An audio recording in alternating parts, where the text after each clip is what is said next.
আসসালামু আলাইকুম ওয়া রাহমাতুল্লাহ। সুপ্রিয় দিনী বন্ধুরা, দিন ও ধর্মের জ্ঞান এই ইসলামিক চ্যানেলটির পক্ষ থেকে জানাই আন্তরিক শুভেচ্ছা।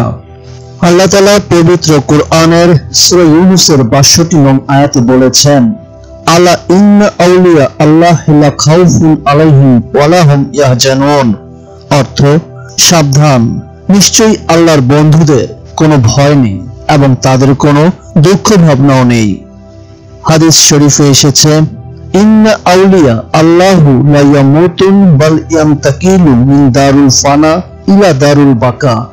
অর্থ, নিশ্চয়ই আল্লাহর বন্ধুদের কোনো মৃত্যু নেই, বরং তারা স্থানান্তরিত হয় ধ্বংসশীল ইহজগৎ হতে স্থায়ী পরজগতে। হাদিসে কুদসিতে এসেছে, ইন্না আউলিয়াই তাহতা কাবাই লা ইউরিফুম গায়রি ইল্লা আউলিয়াই।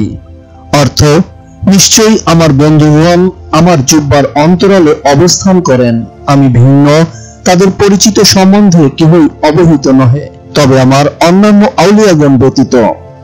রাসূলুল্লাহ সাল্লাল্লাহু আলাইহি ওয়াসাল্লাম পৃথিবী থেকে পর্দা নেবার সাথে সাথে নবুয়তের যুগ শেষ হয়েছে। এরপর দীর্ঘ যুগ পরে শুরু হয়েছে বেলায়েতের যুগ, অর্থাৎ ওলি আউলিয়াদের মাধ্যমে আল্লাহ তাআলা ইসলাম প্রচার কার্য জারি রেখেছেন। ওলি আউলিয়াগণ আল্লাহর সুবাস, তাদের সাথে আল্লাহর মধুর রহস্যময় সম্পর্ক। কিয়ামতের মাঠে আল্লাহ পাক সকল আউলিয়াগণকে এক অনন্য মর্যাদা দান করবেন, যা পুরো মানবজাতি তা প্রত্যক্ষ করবে। প্রত্যেক জামানায় অসংখ্য ওলি আউলিয়ারা আসেন, তাদের বেশিরভাগই লোকচক্ষুর অন্তরালে থেকে যায়, কিয়ামতের আগ পর্যন্ত তাদের আবির্ভাব হতে থাকবে। চলুন জেনে আসি তেমনি এক আল্লাহর বন্ধু অর্থাৎ আল্লাহর ওলি সম্পর্কে। মুর্শিদ রয়েছেন আল্লাহর প্রেমে বিভোর। ভাবনমত্ত অবস্থায় বলে ফেললেন, তুমি নিজে গিয়ে উনুনের মধ্যে বসো, পীরের আদেশ, তিনি যা বলেন তাই করতে হয়। পীর মুরিদের মধ্যে এরকমই চুক্তি আছে, পীর যা বলেন তাই বলতে হবে, অন্যথা করা চলবে না। অতএব মুরিদ গিয়ে সত্যি উনুনের মধ্যে বসলেন। কিছুক্ষণ পরে মুর্শিদের ভাব তন্ময়তা কেটে গেল, তিনি তার নিজের আদেশের কথা মনে পড়ে গেল।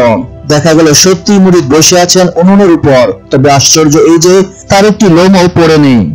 এই একান্ত অনুগত মুরিদটি হলেন বিখ্যাত সাধক হযরত আহমদ সাওয়ারি রহমাতুল্লাহ আলাইহি, আর স্বনামধন্য মুর্শিদ হলেন হযরত সুলাইমান দারানী রহমাতুল্লাহ আলাইহি। যেমন পীর তেমনি তার মুরিদ। আহমদ সাওয়ারি রহমাতুল্লাহ আলাইহি সমকালের একজন বিখ্যাত তাপস। হাদিস শাস্ত্রে তার ব্যুৎপত্তি ছিল অসাধারণ। সে যুগের সবাই ধর্মীয় জিজ্ঞাসা নিয়ে তার শরণাপন্ন হতো।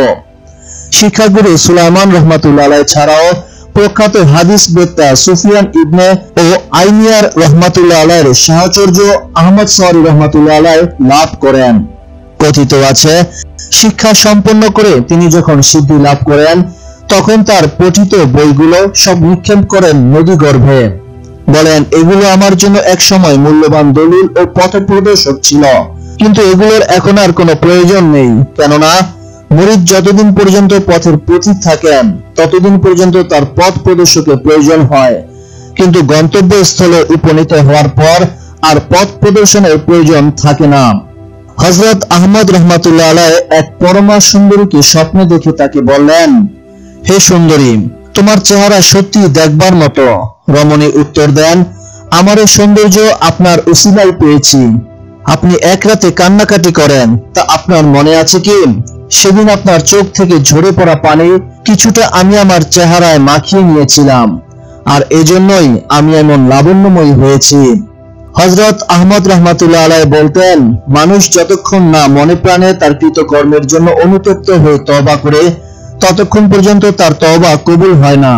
নিজের সাধনায় পরিশ্রম না করা পর্যন্ত সে অন্যায় অপরাধ থেকে মুক্তি পায় না।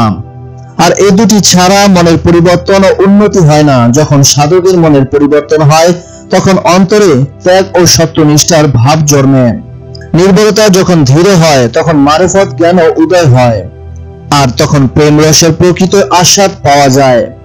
তারপর লজ্জার উৎপত্তি হয়, তারপর মনে আল্লাহর ভয় জন্মে, আর ওই ভয় কোনো অবস্থায় সাধকের মন থেকে দূর হয় না, যার ফলে আল্লাহর দিদার লাভ সম্ভব হয় না।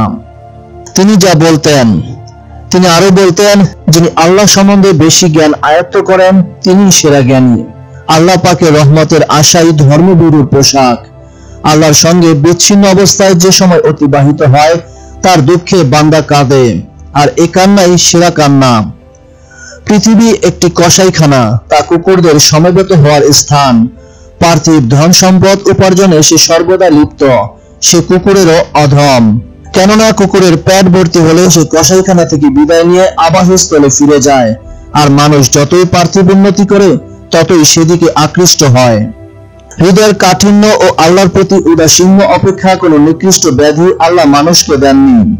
পরিচিত হওয়ার জন্য যে সৎকর্ম করে সে মুশরিক, আর আল্লাহর খুশির জন্য যে ইবাদত করে সে কখনো অন্যের খুশি চাইতে পারে না, যেহেতু সে নিজে আল্লাহ ছাড়া আর কেউ তার ইবাদত দেখুক এরূপ ইচ্ছাও করে না। যিনি হেদায়েত অনুসরণ করেন তার উপর শান্তি সুনিশ্চিত।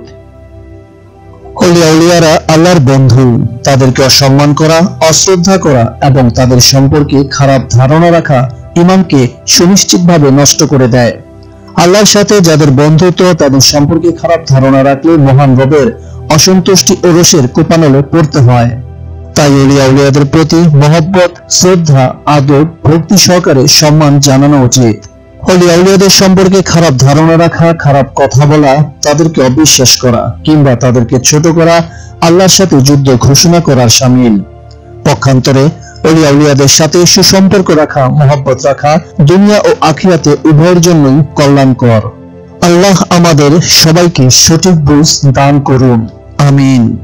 যারা আল্লাহর বন্ধুদের অর্থাৎ আউলিয়াদের ভালোবাসেন, মহব্বত করেন, শ্রদ্ধা করেন, যাদের কারণে সারা পৃথিবীব্যাপী ইসলামের আলো ছড়িয়েছে, সেসব আল্লাহ প্রেমিক মহৎ লোকদের কথা জানার জন্য, শোনার জন্য এবং তাদের মহব্বতের খাতিরে ইসলামিক চ্যানেলটির পাশে থাকুন। এই ইসলামিক চ্যানেলটির পূর্বের এবং পরবর্তী নতুন সব ভিডিওগুলো পেতে সাবস্ক্রাইব করে রাখুন, আর দ্বীনি খেদমতের উদ্দেশ্যে প্রচুর পরিমাণে শেয়ার করে অন্যান্যদের উপকার করুন। পাশাপাশি সোশ্যাল মিডিয়াতে এই ভিডিওগুলো ছড়িয়ে দিবেন, যাতে আরো কিছু মানুষ তাদের কথা জানতে ও শুনতে পারেন।